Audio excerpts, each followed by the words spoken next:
I want to ask the simplest question first. In your role as regional manager, you cover Michigan, you cover the Midwest. You're based, I think, in Columbus, if I'm not mistaken. That's correct. Kind of, you've been at this about, I don't know, a couple years at this point. Talk a little bit about the role, because we want to later in the interview expand. So if somebody wants to know where to get resources from USL, instead of calling Baltimore, we get a chance to, sort of talk with you. So kind of walk us through what a regional manager is. Sure. Well, first and foremost, thanks for having me. I appreciate it. It's always a pleasure to connect with members of the community here, and to kind of answer your question up front, I think it's building those relationships, right, and establishing consistent communication, and part of that is us working with program leaders, primarily at the youth level, but stakeholders throughout each community, and so over the course of my tenure here at US Lacrosse, certainly I've been able to identify some of those individuals so that we can get them the resources so they know who to come to.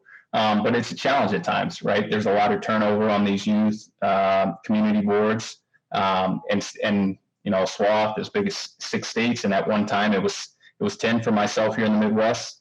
It can be challenging to connect with those individuals and understand who are all the players, the stakeholders in each community. But as far as resources go, they certainly can come to me.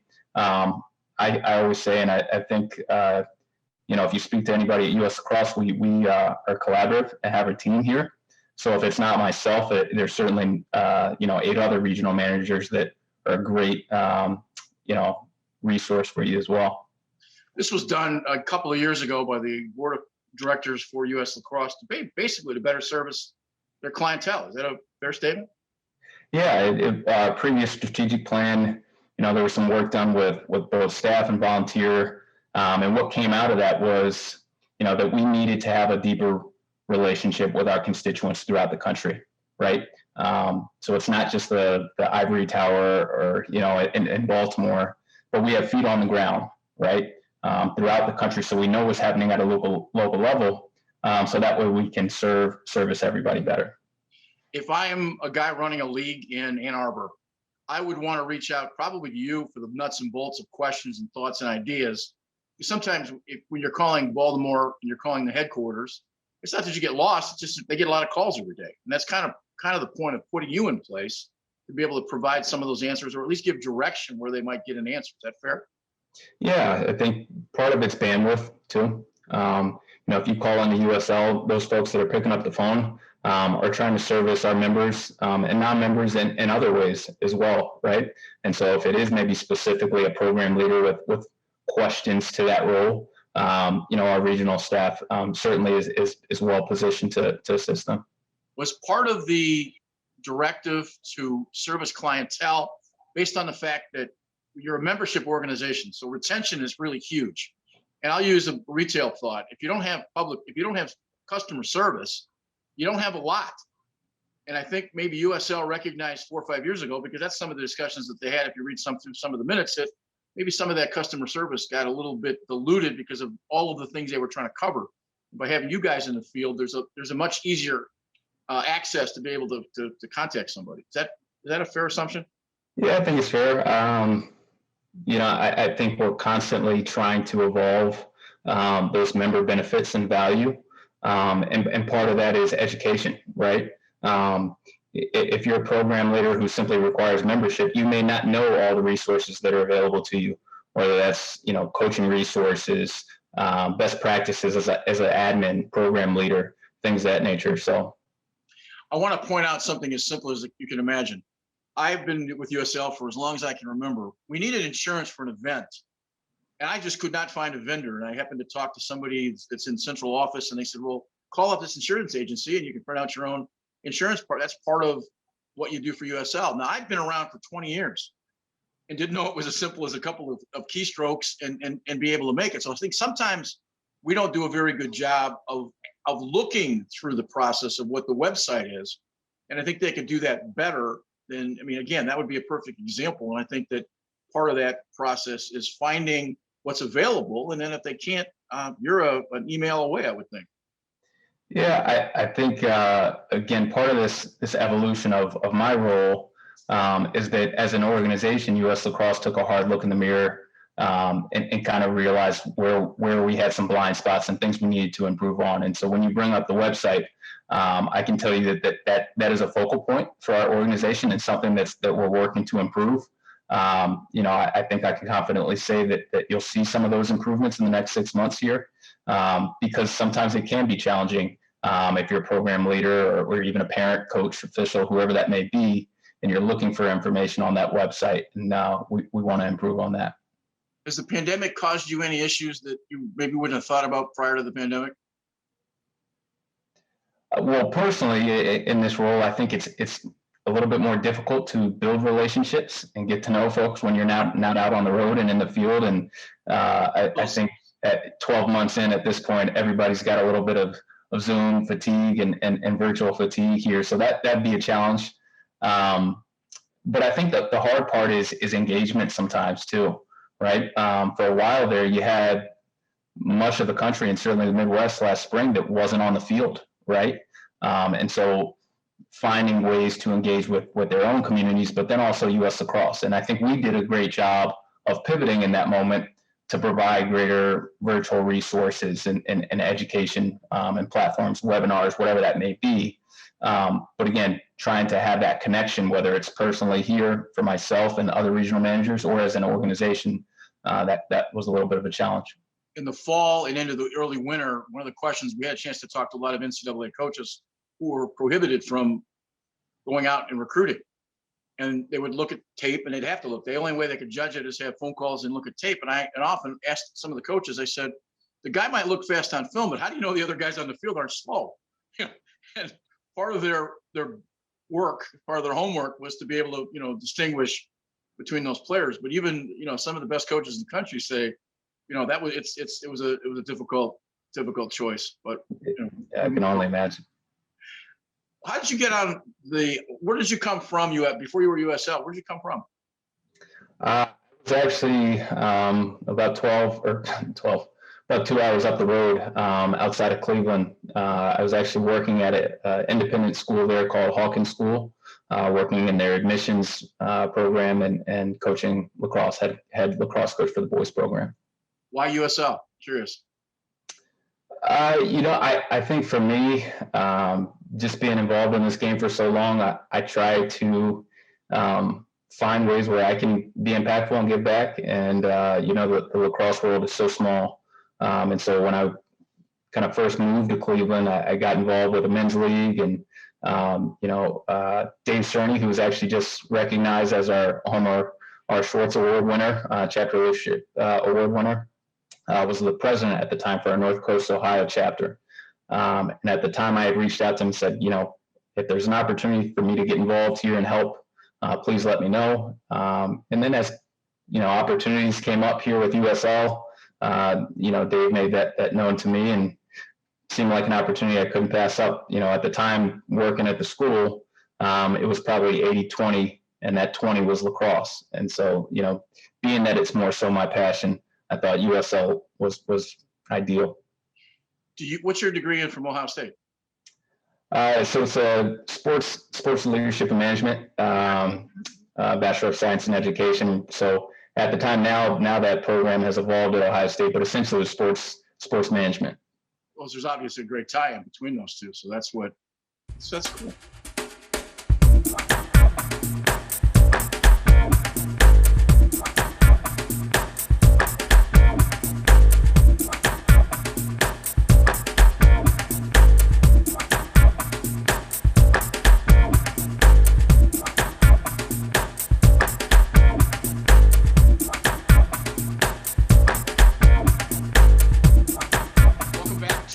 The 42nd edition of the Michigan Lacrosse Review. My name is Greg Norman, your host. We're lucky to have Bryce Woodson with us, who's a regional manager for USL, covering Michigan and a lot of the Midwest. You got 6 states, right?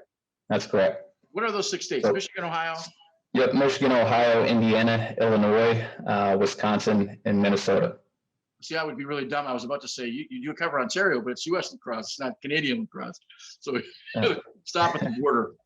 One of the things I wanted to be able to do is I wanted to take you back a little bit and talk a little bit about your background, because your lacrosse background is stellar. You're a Division I player. You started in Sacramento, am I correct? All the way in California before you moved to No, my brother was born in Sacramento, actually, but I grew up in Virginia. You grew up in Virginia, Virginia City, Virginia, right? Virginia Beach, yep. Virginia Beach. The WCLA national championships are held in the stadium right there, right next to the field hockey facility. Dad was a lacrosse player at Middlebury, am I correct? He actually was a football player, and had some friends and buddies. You know, that community is so small, and got into club lacrosse, and so that was kind of his introduction there. Have you spent much time in Middlebury? No, but if you give my dad a minute, he'll take an hour to tell you about his experiences at Middlebury in Vermont. Verzenge, Vermont, which is just south of Middlebury. I'm a Lake Placid guy, so we used to spend a lot of time on the other shore going across the lake through Ticonderoga.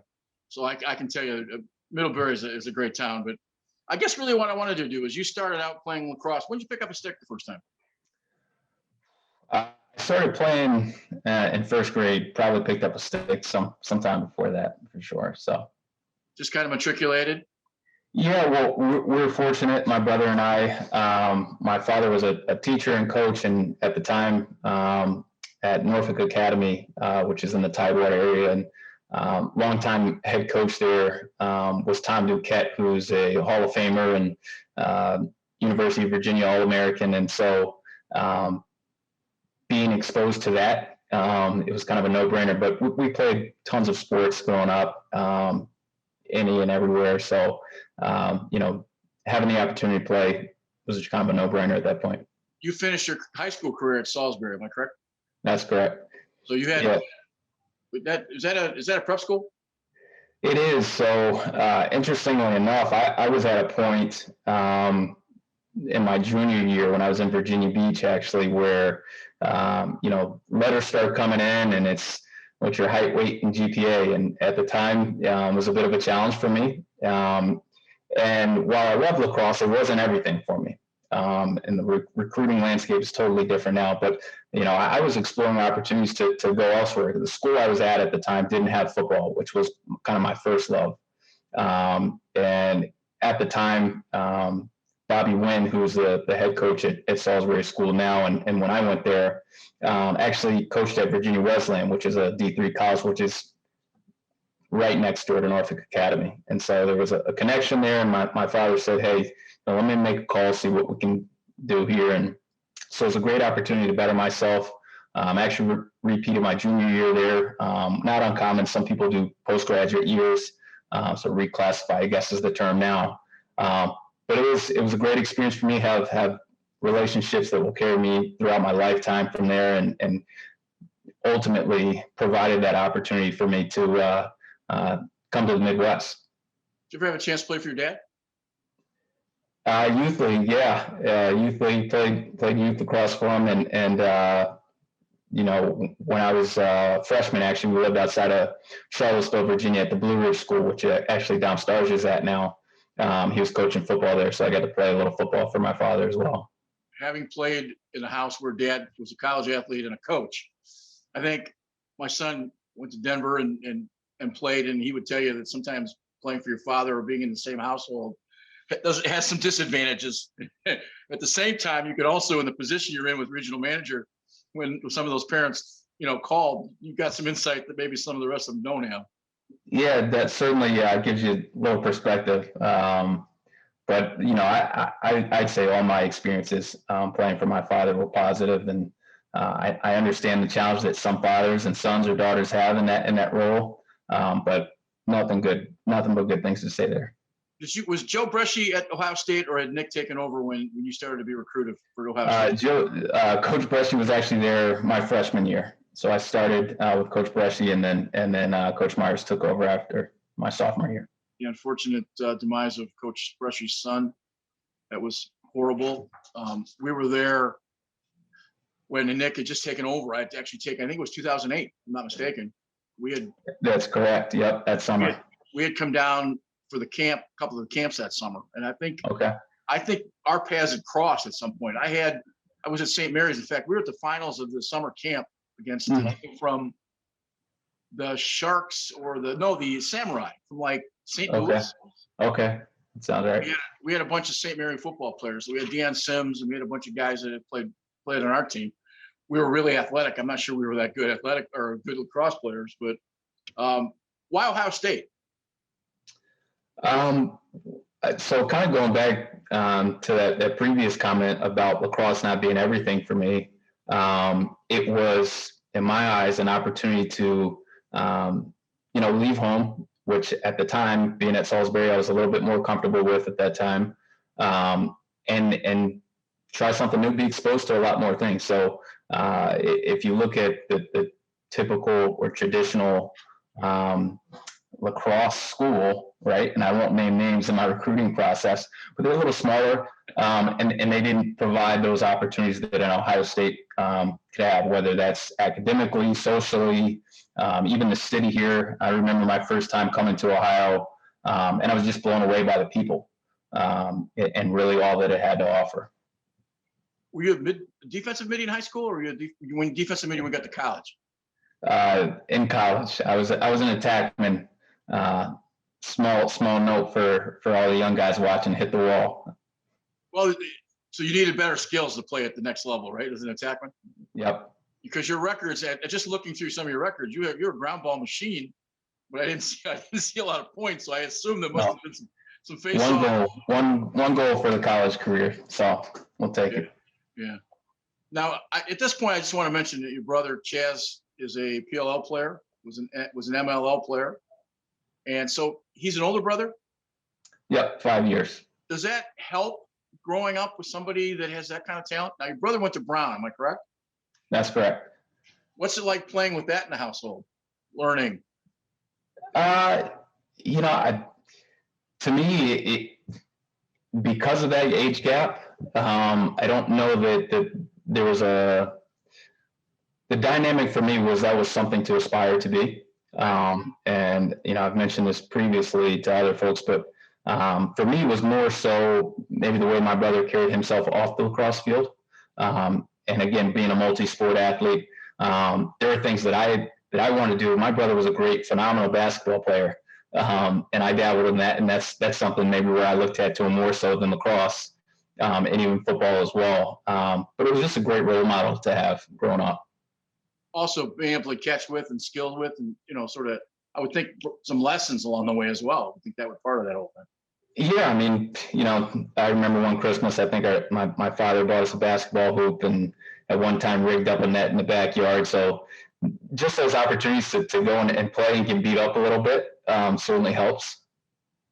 It's been my experience. I'm an only child, but it's been my experience that when I have a set of brothers, or in the case of when I was a women's coach, a set of sisters, it's always the youngest one who turns out to have the most talent, because they got the snot beat out of them prior to coming to campus. There's some benefit there for sure. And there's some truth to those kinds of things. But you grow up and you do your thing. What do you think, Nick? What I'm just curious, because we had Nick on. Joe leaves, Nick comes in, and I think that first year, because I remember going across the street to the campus den, right across from the facility there, club maybe, yeah. And literally that first 3 weeks, we were there for a couple of those weeks, and Nick was, kid coming out of Maine, wasn't necessarily sure of himself, at least at the level that he's coaching at Ohio State. I think he has done as good a job in the last decade building a program as maybe Kevin Corrigan did at Notre Dame. I think Nick's done a phenomenal job from where he came from and where they are now. Is that? I'm assuming you're going to agree with that statement. Yeah, absolutely. I vividly remember I was actually with a couple teammates working at Powell lacrosse camp that summer in 2008, and got the call from Coach Myers after we found out that Coach Bryce was leaving, and he told me he was all in and asked if I'm along for the ride, more or less, and I said absolutely, because one thing that you can't deny is his passion for both the game and Ohio State and his craft, and so to see what he's done over the last 11 or so years is not surprising. When you couple that with all the resources there at Ohio State, and I know he's a sponge, and being able to lean on some of those coaches and the culture there within that athletic department, it's not a surprise. He did not compromise from the very first gun. The first day he walked in that building, it was the way he wanted it. Is that fair? That's probably a better question for him. I think he would tell you that we had some growing pains, but that's to be expected. Young coach, and all of us trying to figure out, our next step, right? And so you take a step back and then you try and take 2 steps forward. So what's the best part of being a Buckeye? I say that as a Michigan State Spartan. So I can say one thing: we both have a hatred of what basically is maize and blue. But what's the best part of being a Buckeye? Because I think, honestly, Ohio State as an athletic department has the best facilities in the country. I don't think there's anybody second to none in the way they treat their athletes, the way they go through it. Walk through your weight room; it is stellar. I just think Ohio State is. If I didn't live in Detroit, I'd live in Columbus because I think it's a great city. I really do. Yeah, I mean, as far as the best thing about Ohio State or being a Buckeye, for me, it's the people. I moved out to California after college, and just in my travels here in the Midwest, you see a Ohio State paraphernalia every time you hit the airport, and the OH when you're in a God knows where, and there's just a love for Ohio State, and I think that's pretty awesome. You guys in those days played in the other football facility. We played in the Jesse Owens. Yep. Did you get a chance to play in the shoe at all? We did, yeah. So actually, my freshman year was the first time in a while. It wasn't the first time in program history. The first time we were in the shoe, we played Navy there in a great game to start the season. And that year was actually the first of a spring game series where we played before the football spring game. So we actually played Denver, and I want to say by halftime there was probably 40 to 50,000 people in the stand. So pretty electric, and something we got to do multiple times while I was there. So it's pretty amazing. Any highlights at Ohio State that you can remember? Any anecdotes? Certainly going to the Elite Eight my freshman year. At the time that was kind of breaking the ceiling a little bit for our program. It was the first time we made it to the Elite Eight, and so that's an experience that I'll never forget. Something we were chasing, and unfortunately never got back there in my time. But that's always going to be the main one for me. Was there any post-college, post-collegiate lacrosse? You didn't play professionally, did you? No. Yeah, a little men's league out in California, but those glory days are behind me at this point. Where did you live in California? I was in Santa Monica and West Los Angeles. Okay. So I want to take us right up to USL, because you ended up as a teacher, as you were mentioning, in administration in the Cleveland area. Mm-hmm. Is there something as membership that, from your perspective, looking back, if you're talking, like I said, we used earlier, I'm the director in Ann Arbor for middle school. What is it that you think that we're not doing enough of towards it as a regional manager? What could we improve upon? Asking services, and how could we do this better, I guess, is the question. Yeah, I think, it's a great question, because prior to this role, right, my understanding of U.S. lacrosse was limited as well, right? And so when I think of U.S. lacrosse now, or that membership, it's an investment, right, in this organization and its mission. But also in that investment, you have resources available to you. So I guess to answer your question, right, you don't necessarily need to reinvent the wheel. I can go to my inbox right now and calls that I had today where folks are trying to figure out ways that they can improve retention or grow their program, right? And some of those things are built in there, or structure and how they're setting up their program. And so from resource standpoint, whether it's the mobile coach app or a league standards document for program leaders, those things are there for you.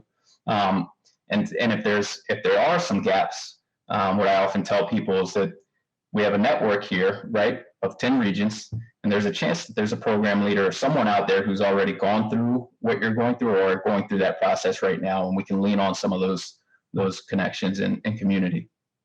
Putting those connections together, I think, was probably a good portion of your job, or a good size of your job.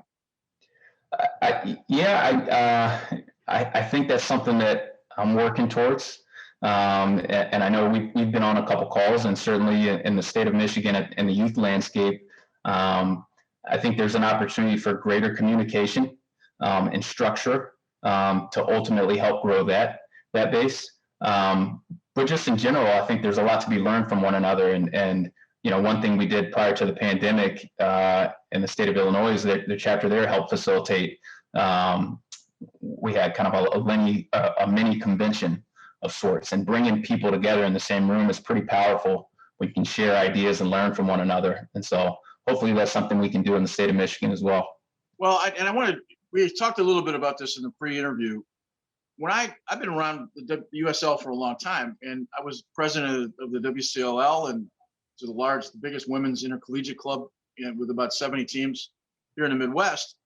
And I used to get frustrated because I would never get an answer. And we always used to make the argument is that senior staff was a bunch of guys that were busy planning the future, and then everybody else was new. And if you went to the old headquarters which is right next to Homewood Field, you could walk through the building and there'd be 4 people sitting at one desk. It was not representative of a national organization. And sometimes you never got the answer that you were looking for. And you did get frustrated. And most of the time it wasn't deception. It's just like you could never get an answer because they were afraid if they answered that it wasn't the right answer. At any rate, I had a chance last year to interview Steve Stenderson, who's the CEO for USL. And I don't think I was a critic, but I certainly became a fan because I'm typical. I'm a fairly smart guy. I utilize USL, and until I started utilizing it the correct way, I never really realized all of the holes that are there that you can fill by asking the right questions. That's kind of why I want to have this conversation with you, because I think retention is part of that in terms of membership, but finally servicing the clients, as we've talked about a little bit before, is something that I think as a message gets lost. And I still think there's a PR job to be done by you and by the folks in that same area, because I think there's still some thoughts out there that are not as healthy as they need to be towards USL. And that's why I wanted to do this interview, because you're a bright, articulate guy. And when I've asked a direct question, my God, you've given me a direct answer. And you can't ask for anything more than that. And that's not a commercial. I want to be really clear why we're having this interview. No, I appreciate that. And I hope maybe there's some folks that will check this video out and reach out to me. The truth is in year 3 here, there's still people that I'm meeting or connecting with for the first time. Right. And so that's part of it. There's more people to connect with. There's more people to educate and point them in the way of these resources and benefits. I think it's important also to have that conversation, because with the pandemic creating a number of situations that just distance, we've got, the sort of the for-profit teams and the not-for-profit teams, and that's a battle, and kind of going through all that. And there's been some hijacking of this, that, or the other for a variety of reasons, because everybody's got to be seen. And I think you throw USL in the middle sometimes because they can't fix every problem. And that's part of the other part of that discussion. Sometimes people are going to get answers that they may not like because it's the truth. And I think that's something that becomes important. Yeah, I think it's tough to please everybody, right? And when you have a membership base, it's near 400,000. There's a lot of opinions, right, on how things should be done and needs and as far as resources and allocations go. But we're trying through this regional staff now to hear and kind of share that information with those that they can help us. So to get away from looking at USL's membership as the most expensive $35 membership for a magazine, to be that first rung on the ladder to get rid of that sort of idea, you've got to utilize USL. They can't call you because they don't have a clue. And I think that's part of that discussion going back and forth. As we come out of the pandemic, what do you see maybe for this summer in terms of your utilization? You see it just sort of exploding, or is it a small ramp up? I mean, you got to have given some thought to this as things are starting to get heated back up. Yeah, I think what we're seeing right now, early in this registration season, is a strong return to play.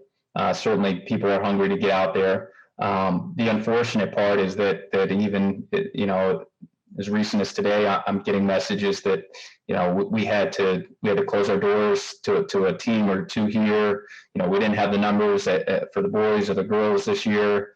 And that's tough, right? Where you have programs that aren't in year 10, they're in year 1 or 2, and they had momentum going into the pandemic. And now it's a little bit tough because even in the last 4 to 6 months, they didn't know for certain that they were going to have a season. So the learn to play clinics, the marketing, the outreach wasn't there necessarily. So I think you're really going to see maybe a boom in 2022, where we can really flourish a bit more.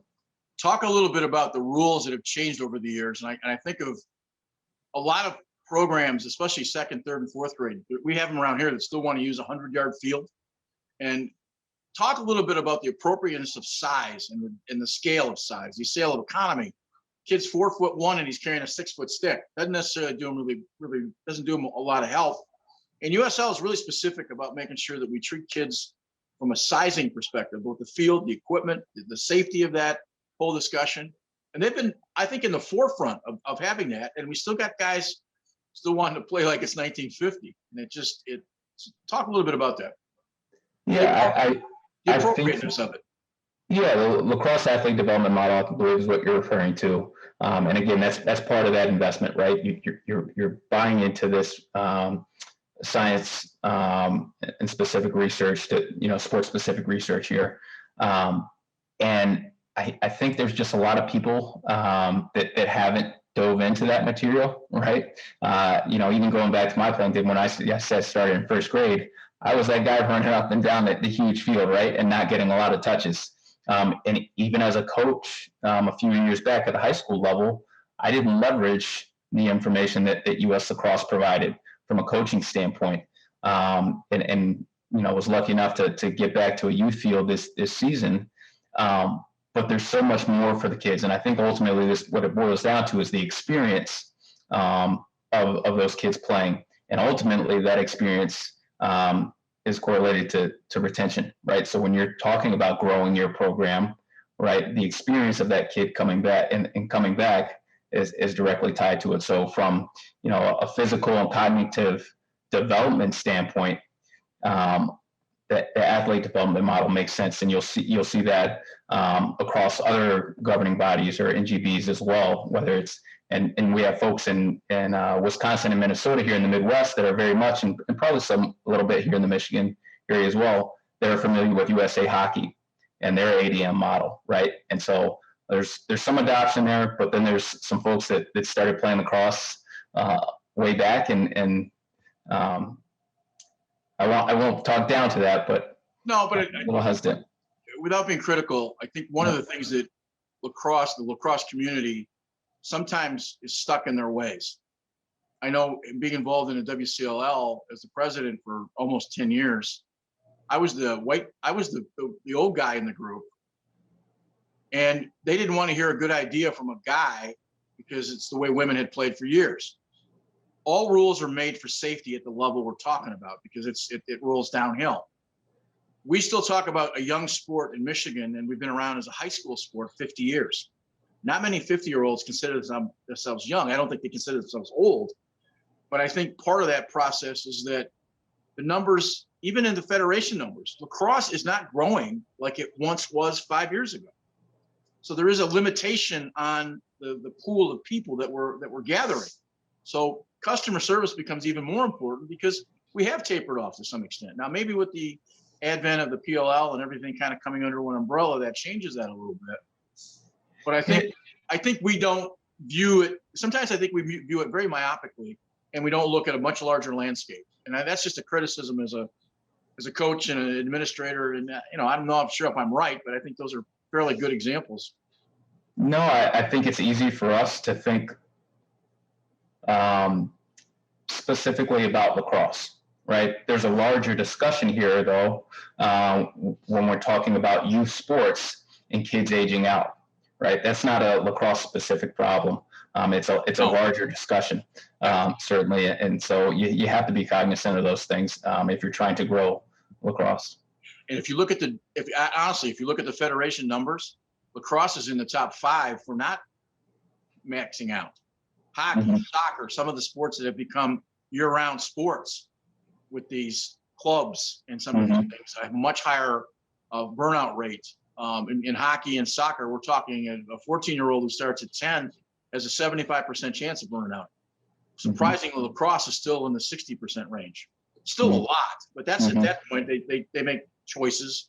We Right. all played 3 or 4 sports. That was not a question. And sometimes the same coach, the basketball, football, and Yeah. hockey coach were all the same guy because you didn't have that process. And so the point I wanted to make, I guess, more of a conversation, but that's why I think understanding USL, understanding its rules, understanding its, and I'd like to just briefly talk about, you guys do a lot of grants. So talk about the kind of availability. I want to start a program in my community, and I'm the only guy that understands lacrosse, but I think I can bring out 100 people. Lacrosse grants from USL. Talk a little bit about those and how you guys help those beginning programs. First Stick program, I think, is the name of it. Yeah, there's certainly some flagship grants that we have, and the First Stick grant would be one of those. There's actually a starter kit grant, which provides you with sticks and balls to maybe do some ad hoc clinics or programming, after school programming. And then there's the First Stick team grant, which provides you kind of with full set of gears for boys and girls, sticks and goggles as well for a team. Then you have our PE grant, which was previously named Soft Stick. So again, getting into schools and going at that route, just creating more awareness and exposure about the sport within your community. Those are some of the more flagship grants, but then you have something like a Trilax clinic, which has been really successful over the last couple of years, where if you said you have 100 kids that you think you can get out there, maybe you're, involved with a local football program or soccer program or, multi-sport organization like a Boys and Girls Club, Park and Rec, YMCA, right? We can do a learn to play or Trilax clinic where the kids leave with a stick and membership and ball ready to play. And actually had some great success here in the Midwest with Trilax. But now in the last 6 months, we actually rolled out a new program called Flex 6 Lacrosse. So that's a non-contact, gender-neutral game, right? Short-sided, free play, right? Very much aligned with our ADM. But if you have, let's say you have 60 kids that come out to a Trilax event, and we'll lowball it and say you got 50% of those kids that had a great time. Where can I sign up next? Well, 30 kids there, you may have an in-house Flex 6 Lacrosse league, right? You can play anywhere from 3v3 to 7v7. So you have 5 teams in-house that you can now field heading into that season. So there's a lot of ways so kind of going back to your original question, how they can utilize grants. I think sometimes for me, at least, it's understanding the community. How many elementary, middle schools are in your community? What does the local youth sports landscape look like? What kind of resources or support do you have within your community from a board standpoint or interest level? And then it's just kind of trying to fit the puzzle together. What makes sense for you to grow in your area? Maybe it's maybe you have it where it's almost turnkey and you can field 2 teams next year. For others, it's starting small and going Flex 6 Lacrosse for a year or 2, right? Building it through your school and after school programming. And 2 years later, you're able to field a team and join the local league. So not always a one size fits all. Information is important. We don't do enough what I call sandlot sports. In other words, in our day, you could go down to the playground, go down to the elementary school and play baseball, basketball, whatever it was, and you didn't have adult supervision. You had to make sure you crossed the street safely and those things so you didn't get killed. Yep. And I understand now everything has to be organized, but Liz Piper, part of the women's program, sent something to me a couple of years ago, which was staggering. And it's if a young person has an event for one day, they have a 10 to 15% chance of retention. If the same person has a 3-day event, they have a 75% chance of retention. And part of it is probably, you think of skiing, everybody goes out in snow skis in, blue jeans and a cold coat. They never come back because they're cold. And when that hit, a lot of day camps have gone by the wayside. Either you play travel lacrosse at a high number or the elementary school has some kind of an idea. So we've actually we do the little hockey nets and we do 3-on-3s. in the summer costs $5, which goes to our local reading program. And I'm turning kids Awesome. away now. And you only got to throw a couple kids out the first couple days that are just being stupid because they don't want to lose that opportunity. And no parents, no kid. The kids come, we put the nets up, we throw tennis balls out. We average about 75 kids. We don't keep anything up, and we go for 2 hours. And we do that once a week on Sunday nights in the summer. And that's gotten a bigger audience than almost anything. I'm really surprised by that. But we've also gone back to day camps, because day camps, if that retention numbers are accurate, our job, to me, if we're bringing kids in that are new, aren't to build. Travel teams can help when good community programs, local community programs are healthy. Then that 20% can go on to a travel program and really be effective. And then the travel guys can make money like they're supposed to make, because they really can't make any money with a kid who only has a stick, without a helmet, without shoulder pads and the rest of it. And I think sometimes we all get lost in that formula because we're all looking to take, and our programs are all nonprofits. So probably my boat would be bigger if I were to do something for cash, but I'm not smart enough. But I think you get the point. Yeah, no, there's a lot to unpack there, but there's a couple of things that stood out to me. I think one, not a one-off, right? And kind of circle back here, but I think what we're getting at is accessibility to our game, right? It's not going to grow if it's not more accessible, or it's not going to grow the way we would like it to. And so when you talk about folks coming back, right, or doing those programs, so I'll just take a small example here with PE equipment. And I'll share people with that. Oh, that's great. We'd love to get in the schools. And I tell them, you need to have a relationship with the stakeholders, whether it's the fire teacher or the admin within that school. You will be much more successful, right, if they can point to your organization and say, hey, East Lansing Community Lacrosse has 6 clinics coming up over the course of September to November, rather than they break out the soft stick equipment for a week and nobody talks about it again, and a year from there, it's collecting dust in the back of an equipment room. So, I guess what I'm trying to get at is these things have to be strategic, and ultimately we're trying to create more access to the sport. Yeah, I think that's the most important part of it. If we can get more kids playing without, and I don't mean it without supervision necessarily, but just one of the local coaches here wanted to put up a cement block wall about, 12, 14 feet high and probably 30 feet wide, and in the middle of nowhere, and wanted to blacktop it as a wall ball. Yep. And everybody thought he was an idiot. So he raised enough money to whatever it was, $500-600, $1,000, built his wall, and I drive by it 3 times a day, and there's, in the summer and weekends, and it's sunny out, there's kids out there every day. There's even kids out there. There's guys playing handball, which I haven't seen handball played in years, right? Yep. But it's a cement wall. It's not intricate. It's not fancy. It's just a wall. And I think that's something that makes sense. Last question, and I appreciate your time. Last question. Anything on the horizon that you think Olympics, which USL is involved in now with World Lacrosse, you think that helps your job because it opens up some areas where it might not have, because now it's a much more visible sport? Yeah, I think whenever you talk about exposure or awareness to lacrosse, that's an added benefit. Will it make it easier? I'm not sure at this point, but when you talk about education, I think maybe there'd be some folks that are more willing to adopt small-sided play at younger age levels. So that certainly can be advantageous in various communities as we try and grow the sport. Yeah. Well, listen, I hope everybody got a really good understanding of what US Lacrosse regionally does and helps. And I hope that I don't want to swamp you with phone calls and with emails. And I'm assuming you want all of your information to contact you through email. Phone, email, either way. I think it's, there's no exact science to this. Each community and program leader is different. And so I look forward to connecting with some folks there and learning more about their community and how I can help. Bryce, thanks for your time. Thank you, Greg.